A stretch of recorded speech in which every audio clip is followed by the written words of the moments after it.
नमस्कार विद्यार्थियों, कक्षा में आपका स्वागत है। आज हम स्टार्ट करने जा रहे हैं प्रश्नावली 9। प्रश्नावली 9 जिसका नाम है निर्देशांक ज्यामिति, जिसका नाम होगा निर्देशांक ज्यामिति। इस प्रश्नावली से परीक्षा के अंदर 6 नंबर का एक प्रश्न पूछा जाता है। पिछले पेपरों के आधार पर या हम इसके जो दिया होगा उस पर देखते हैं तो 6 नंबर का क्वेश्चन इस प्रश्नावली से पूछा गया है और पूछा जाएगा आगे भी एग्जाम के अंदर। तो 6 नंबर का प्रश्न पूछा जाएगा। तो ये प्रश्नावली 6 नंबर की है टोटल। आप ये प्रश्नावली महत्वपूर्ण भी है और सरल प्रश्नावली भी है। इसके सवाल आप आसानी से हल कर सकते हो क्योंकि इसके अंदर ज्यादा सूत्र नहीं है, ज्यादा कोई मैटर नहीं होगा। तो सबसे पहले निर्देशांक ज्यामिति के अंदर हम पढ़ेंगे, देखते हैं क्या होता है। निर्देशांक ज्यामिति पढ़ेंगे तो इसके अंदर एक होता है मूल बिंदु, जिसे हम O द्वारा दर्शाएंगे। क्या होता है? मूल बिंदु। मूल बिंदु से चलते हैं, जो इस आड़ी रेखा होती है इसे बोलते हैं हम एक्स एक्स। क्या बोलते हैं? X x. और जो ये सीधी रेखा होती है उसे बोलते हैं वाई एक्स। ये होता है एक्स एक्स और ये होता है वाई एक्स। वाई एक्स से जितनी दूरी पर हम चलेंगे वो किसका निर्देशांक होगा? x का। y x ये रहा, इससे जितनी भी दूरी होगी, मान लो ये दूरी हो गई, ये निर्देशांक किसका होगा? इस पे जहां भी निर्देशांक आएगा इस तरफ, वो किसका निर्देशांक आएगा? इस तरफ की दूरियां क्या कर किसके निर्देशांक की ओर आएंगी? x के निर्देशांक की तरफ आएंगी। किसके निर्देशांक की तरफ क्या आएंगी? x के निर्देशांक की तरफ। यानी y x से एक एक्स एक्स का निर्देशांक भी बोल सकते हैं उसे, और एक नाम और दिया जाता है भुज। क्या नाम दिया जाता है? भुज। और एक नाम सुनेंगे हम कोटि। दो परिभाषाएं आपको छोटी छोटी ध्यान में रखनी है।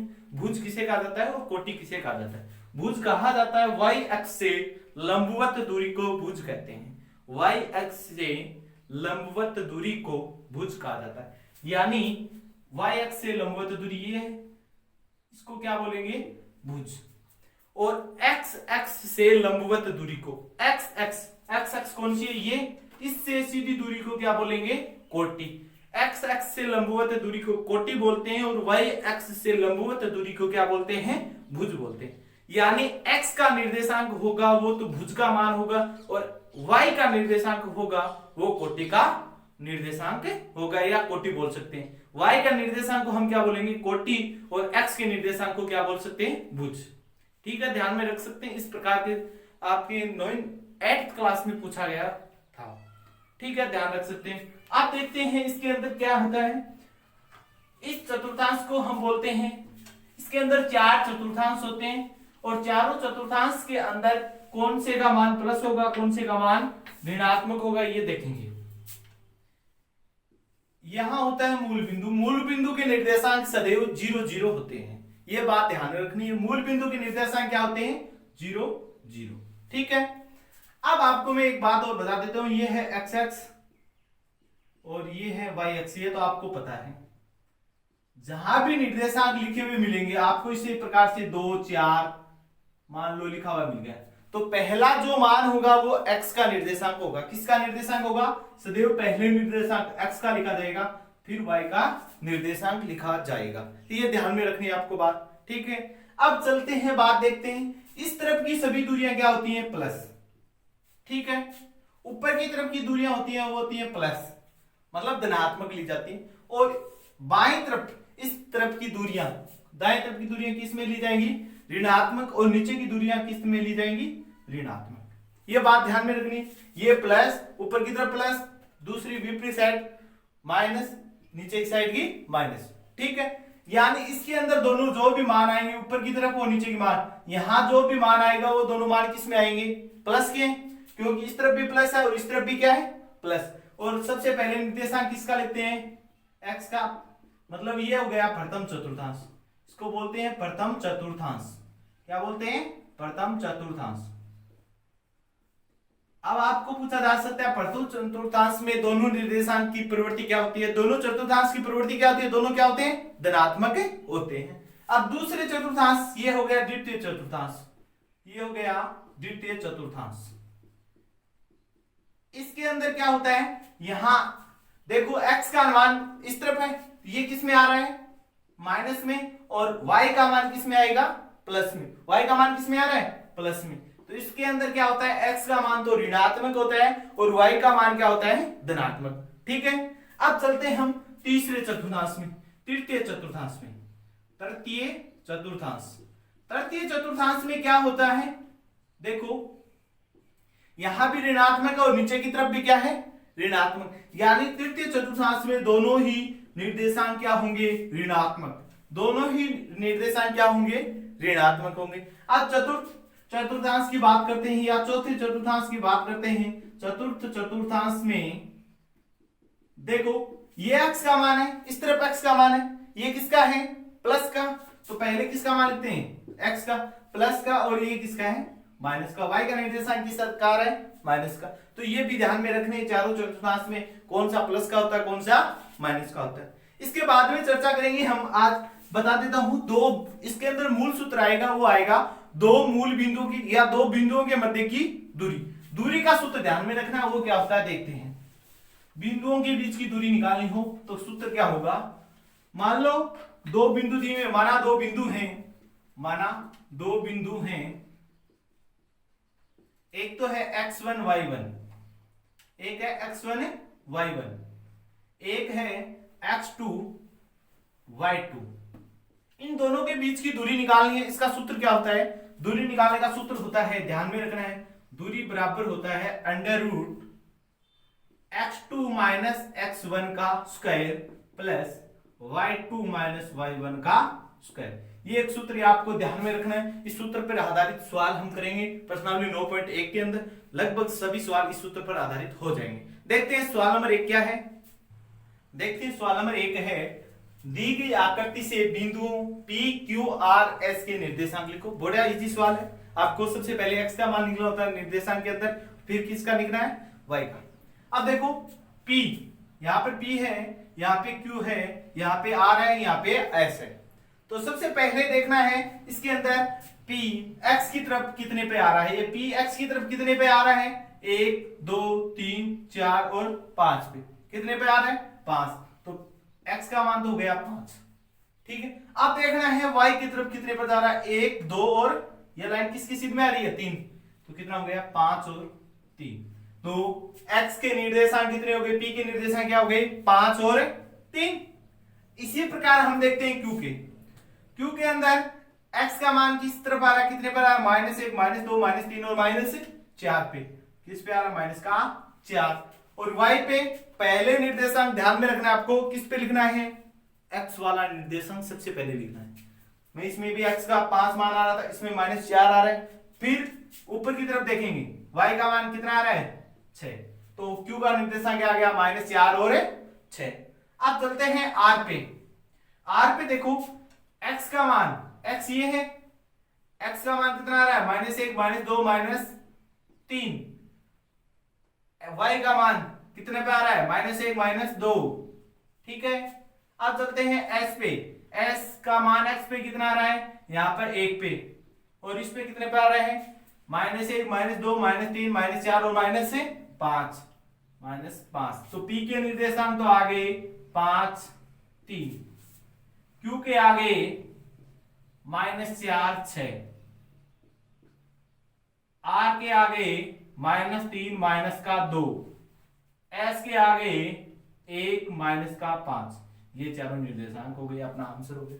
कर सकते हो आसानी से। अब सवाल नंबर 2 क्या है, देखो सवाल नंबर 2 है, निम्नलिखित निर्देशांक वाले बिंदुओं को आलेखित कीजिए।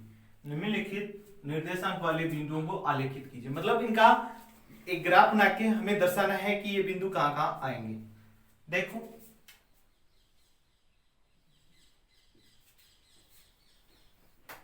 ये है x अक्ष, ये है y अक्ष। ठीक है, पहले इनके निर्देशांक लिख लो। ये मूल बिंदु है 0, इसकी तरफ आएगा 1 2 3 4 5 6। इस तरफ आएगा प्लस का ही आएंगे, सॉरी 1 2 3 4 5 6। ठीक है, नीचे की तरफ माइनस, माइनस का 1 माइनस का 2 माइनस का 3 माइनस का 4 माइनस का 5 और माइनस का 6। इस तरफ आएगा माइनस का 1, माइनस का 2, माइनस का 3, माइनस 4, माइनस 5, माइनस 6। ठीक है, अब देखो निर्देशांक लिखना। सबसे पहला बिंदु है 1 और 2, 1 और 2। एक निर्देशांक किसका होगा, पहला निर्देशांक किसका होगा, x का। तो 1 यहां है, ठीक है, 2 कहां है, x का ये, तो बिंदु कहां जाएगा, इस तरफ यहां जाएगा। इस प्रकार से दर्शा दोगे तो ये निर्देशांक हो गया 1 और 2। अब दूसरा बिंदु लेके चलते हैं -1 और 3। -1 ये रहा, x का मान देखेंगे -1 ये रहा, और y का मान ये रहा 3, तो यहां से यहां -1 और 3।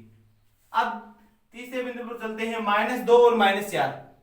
-2 x का मान -2 ये रहा, और -4 ये रहा, ये बिंदु हो गया -2 और -4। अब देखते हैं 3 और -2।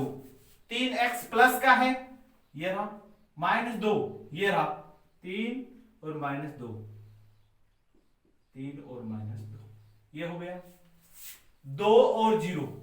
2 और 0, 2 किसका मान है, x का मान है, ध्यान में रखना है, 2x का मान है, और 0। इसी पर एक बात में ध्यान और बता देता हूं मैं, x पर y का निर्देशांक 0 होता है, x पर y का निर्देशांक 0 होता है। यानी इस पे कहीं भी इस रेखा पे आप मान लोगे वहां पे y का मान क्या होगा, 0। और इसका विपरीत देखते हैं, y x पे x का मान या x का निर्देशांक क्या होता है, 0। यानी इस पे पूरी रेखा पे मान x का मान 0 होगा, और इस पे y का मान 0 होगा। यानी 2 और 0 दर्शाएंगे तो ये निर्देशांक आ जाएगा यहाँ पे 2 पे। आप दिखाना है 0 3 ये रहा, 0 3 यहाँ आ गया। ठीक है, इस प्रकार से आसानी से आप इनको बता सकते हो। इसके बाद के जो सवाल हैं इसी प्रकार आपको दर्शाने हैं। ज्यादा आपको मैं बता देता हूँ, आप करने की कोशिश करना। अगर फिर भी कोई दिक्कत, किसी प्रकार के सवाल में दिक्कत आती है तो वो हमें पूछ सकते हो, कमेंट करके बता सकते हो, या मोबाइल नंबर पे डिस्क्रिप्शन में मोबाइल नंबर भी दिए हुए उसमें व्हाट्सएप कर सकते हो, और अगले कक्षा में आपको सॉल्यूशन दूंगा। अब सीधे चलते हैं हम इस प्रश्नावली के सवाल नंबर 6 पे क्या है देखते हैं। चलो देखते हैं सवाल नंबर 6।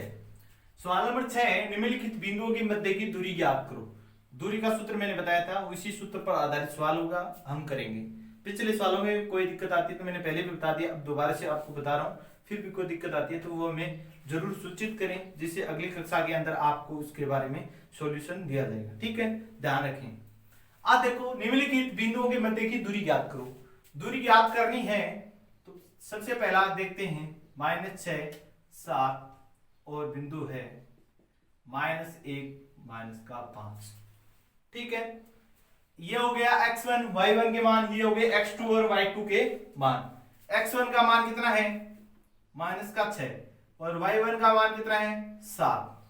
ठीक है, x2 का मान कितना है, -1, y2 का मान है -5। ठीक है, अब दूरी निकालनी है। दूरी बराबर होता है √x2 - x1 का whole square plus y2 - y1 का होल स्क्वायर। ठीक है, मान रखेंगे √x2 कितना है, -1, तो -1, फिर किसका चिन्ह है, माइनस का।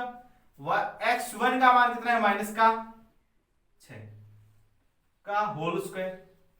ठीक है, प्लस y2 का मान कितना है, -5, फिर माइनस का चिन्ह है, फिर कितना है, 7 का स्क्वायर। ठीक है, अब देखो -1, ये माइनस और माइनस दोनों गुणा होंगे, प्लस का बन जाएगा, प्लस के 6 का स्क्वायर, प्लस माइनस और माइनस समान चिन्ह की राशियां एक साथ जुड़ जाती हैं। -5 और -7 जुड़ेंगे, -12 होल स्क्वायर।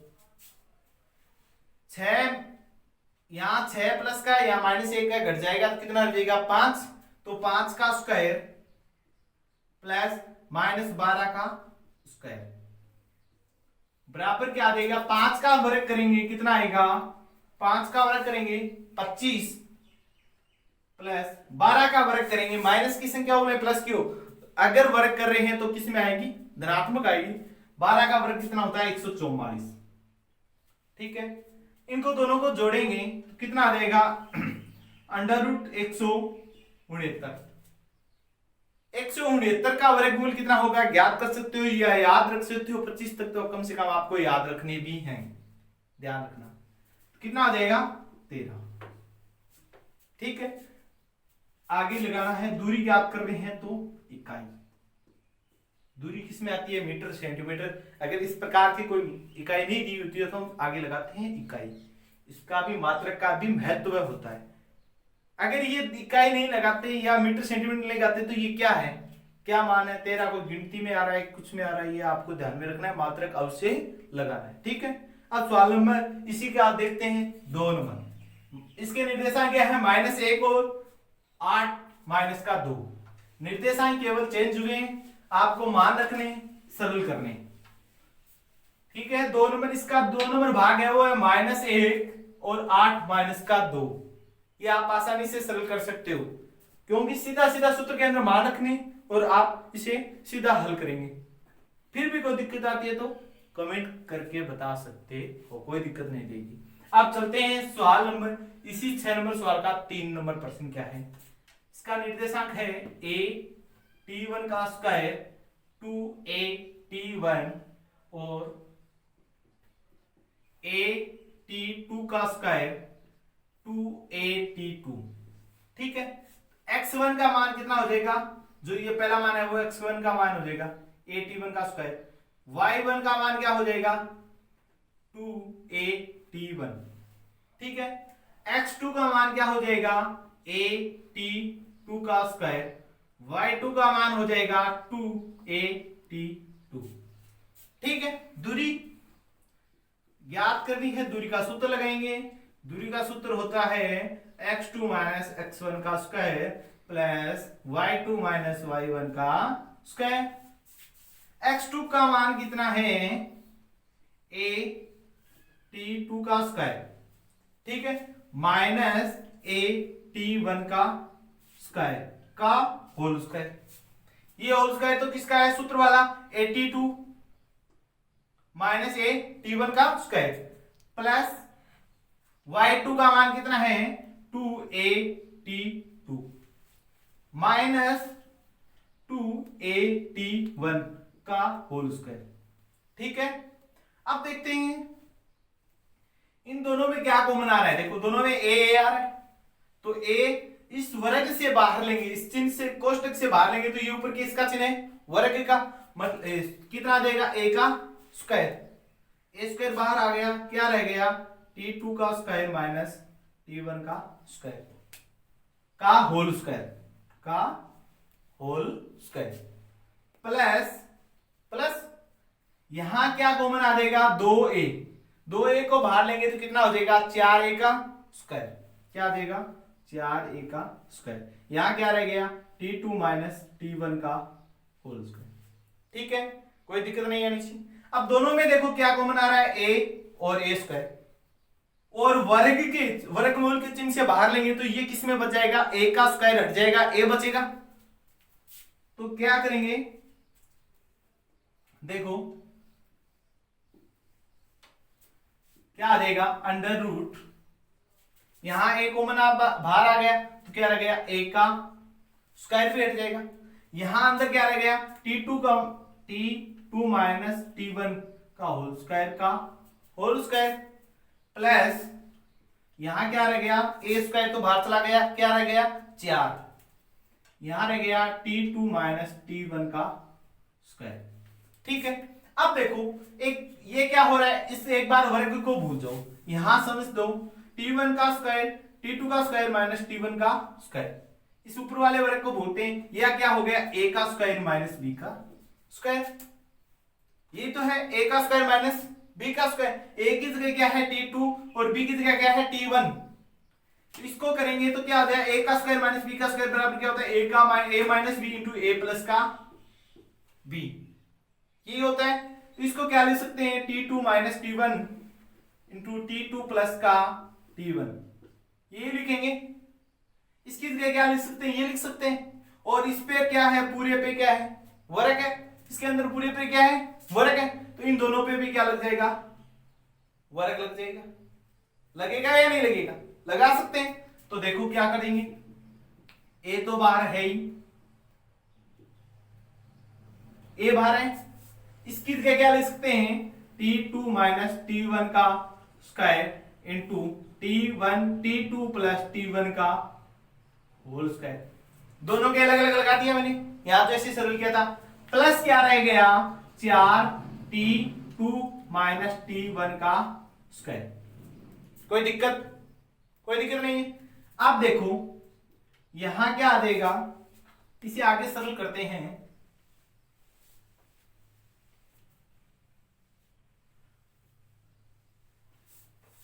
क्या आ जाएगा, बराबर ए तो बाहर है ही, अंडर रूट इन दोनों में क्या कॉमन आ रहा है, T2 माइनस T1 का स्क्वायर, T2 माइनस T1 का स्क्वायर दोनों में कॉमन आ रहा है।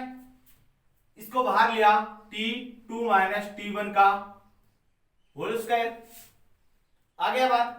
यहां क्या रहा, देखो यहां T2 माइनस T1 का स्क्वायर बाहर आ गया, तो यहां क्या रह गया, T2 प्लस का T1, T2 प्लस का T1 का होल स्क्वायर रह गया। प्लस यहां क्या रह गया, 4, यहां क्या रहा, 4। ठीक है, कोई दिक्कत नहीं होनी चाहिए। अब देखो इसको भी बाहर ले सकते हैं, वर्गमूल के चिन्ह से बाहर लेते हैं तो घात क्या हो जाती है, आधी हो जाती है। इसके वजह स्क्वायर है तो क्या घात क्या हो जाएगी, 1। तो a T2 माइनस का T1 यही होगा, अंडर रूट यहां क्या रह गया, T2 प्लस T1 का होल स्क्वायर प्लस 4। ये क्या आ जाएगी, दूरी।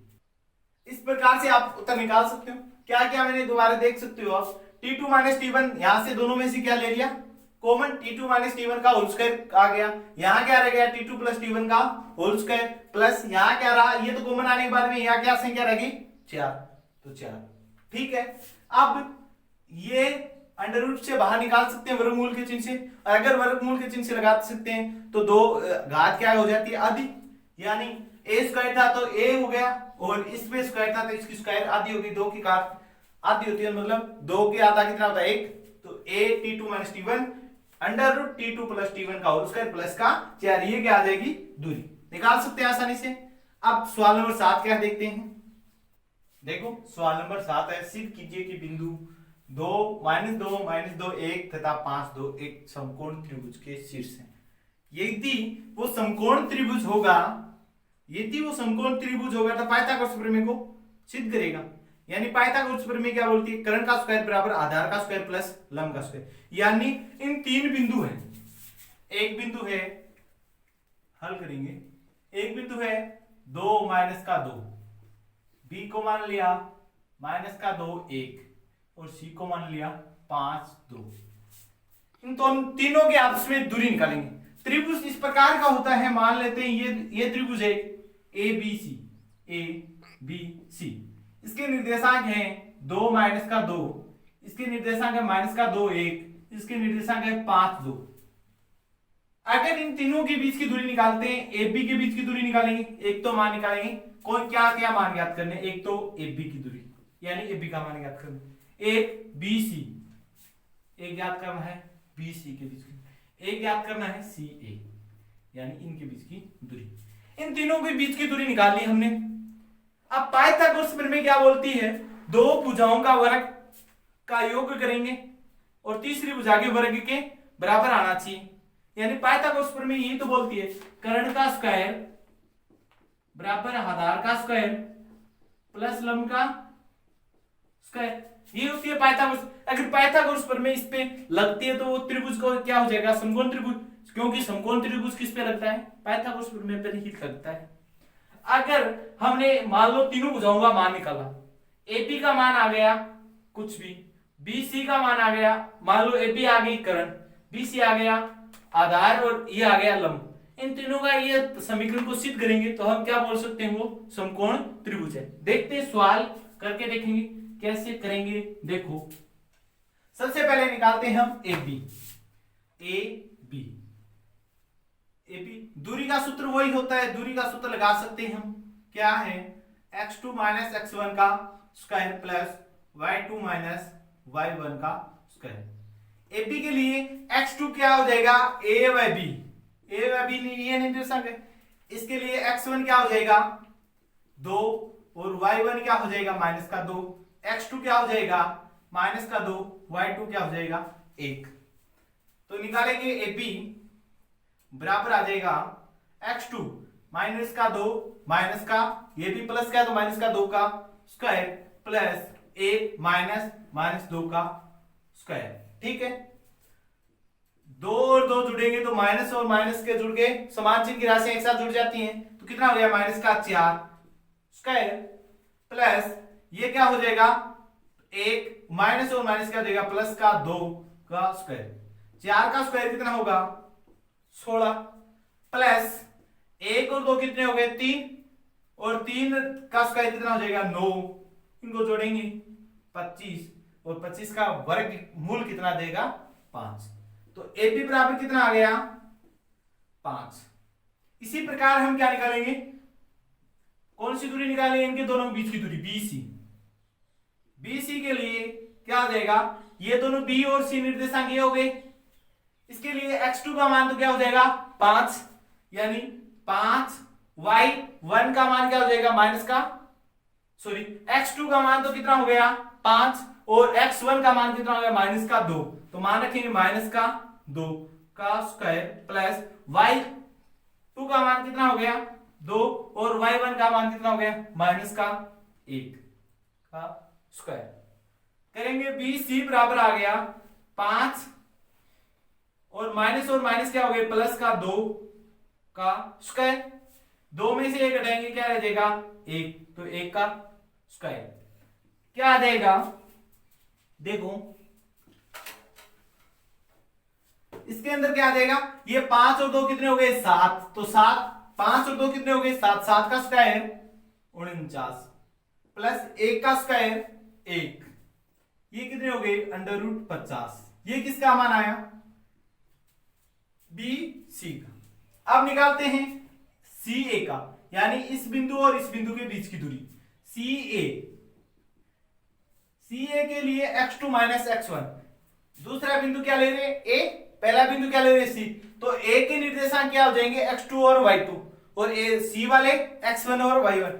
x2 का मान क्या देगा 2 और -5 का स्क्वायर प्लस इसका मान क्या हो जाएगा -2 और ये -2। अब स्क्वायर करेंगे 2 में से -5 घटेंगे तो माइनस के 3 बच गए, -3 का स्क्वायर प्लस ये कितने हो गए -4 का स्क्वायर। 3 का स्क्वायर होता है 9, 5 4 का होता है 16। इन दोनों को जोड़ेंगे कितना आ जाएगा √25, तो कितना आ जाएगा 5। CA बराबर कितना आ गया 5। ठीक है, अब देखो हम मान निकालते हैं CA का स्क्वायर प्लस ये कौन सा था AB का स्क्वायर प्लस AB का square. CA square plus AB square बराबर कितना आ जाएगा, CA कितना है 5, तो 5 का स्क्वायर कितना आ जाएगा 25 प्लस AB कितना है 5, तो 5 का स्क्वायर कितना हो जाएगा 25।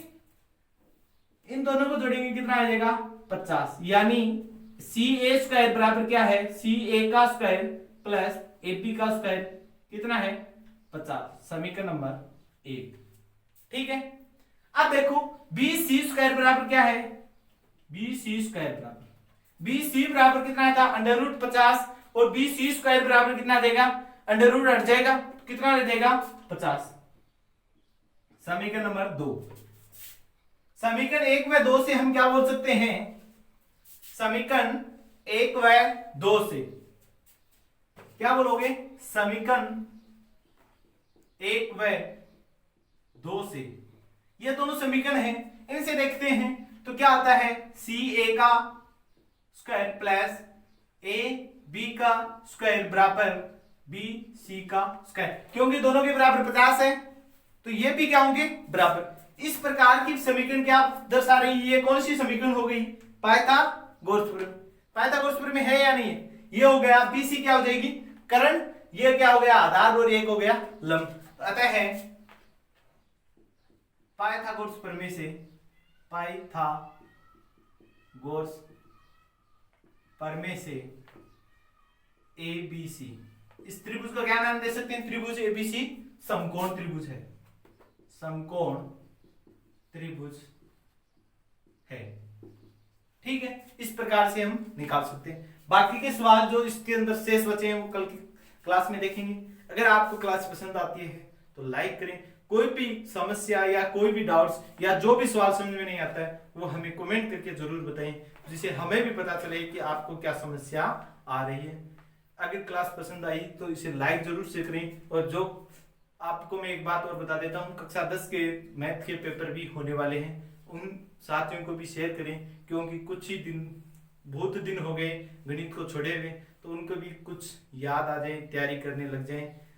जय हिंद, जय भारत। मिलते हैं कल की कक्षा में फिर से।